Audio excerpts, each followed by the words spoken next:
There's a connection too. Good morning and welcome to Training Tuesday with Selling on eBay. We thought we'd go back to basics because we get a lot of questions asked from people about the basics. So what we're going to start with this week is setting up an account on eBay. I'm not going to go into all the exact details because it's actually really simple. You need an email address and you need you can add your phone number in. That's really handy. And you need a PayPal account. You don't, strictly speaking, need a PayPal account. You can pay with your debit card through PayPal. You can also go and collect items if they're local. You can pay by cheque even still for most people. But realistically, you need a PayPal account. A PayPal account is created by going to paypal.com, and your PayPal account consists of your email address and a password, and you then link your PayPal account to your bank account. So PayPal is like an intermediary between your bank and places you want to pay for things on the internet. So you create your PayPal account separately. You create your eBay account using an email address, and this can be the same email address as you use for PayPal, or if you like, it can be a different one. There's no problem with that whatsoever. So you simply go to eBay. You either sign in or register. When you register, it will ask you for a few very basic details like the email address and your name and a password. So you put all of those details in and you have an eBay account. It really is that simple. However, what you will find is that eBay has randomly generated you a username which will be something random. So it'll be a few letters and digits and it won't make a whole lot of sense. So if you want to, you can change that into something that you prefer and that makes a lot more sense. And that is easy to do within my eBay account personal details. You simply change it. You can change your name every 30 days if you want, but you may not want to.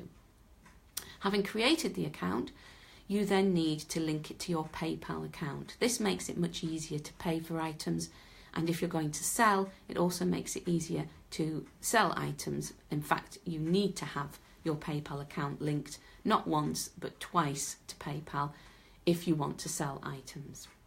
So once that's all been set up, you can explore My eBay. That's where everything happens.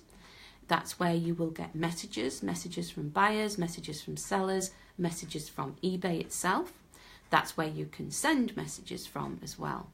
There's lots and lots of things in My eBay, and it's worth having a little look around. One thing that particularly used to annoy me is the number of messages you get from eBay inviting you to take part in surveys, telling you news, as well as all the important stuff like you've won an auction or you need to pay your fees, things like that. So they do send you an awful lot of information, and the way to reduce that is that when you first sign into eBay, once you've got your account and you sign in, there will be a first page that will tell you some news about eBay, and underneath it, it will say something like, I can't remember the exact wording, it'll say something like, if you wish to turn off these notifications, and there's a link there to preferences. When you go to the preferences, this is a preferences page that covers a lot of things in eBay. If you scroll right down to the very bottom, there's a section on marketing preferences. And when you click on that one, it expands to show all the different options like take part in surveys, get extra news and so forth.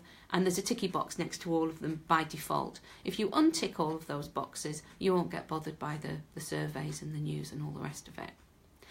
So that's pretty much it for how to set up the account. That's really all you need to know. You can change everything about your eBay account once it's created. You can change the name, you can change your address, you can change your telephone numbers, or your email address. You can change everything once it's set up.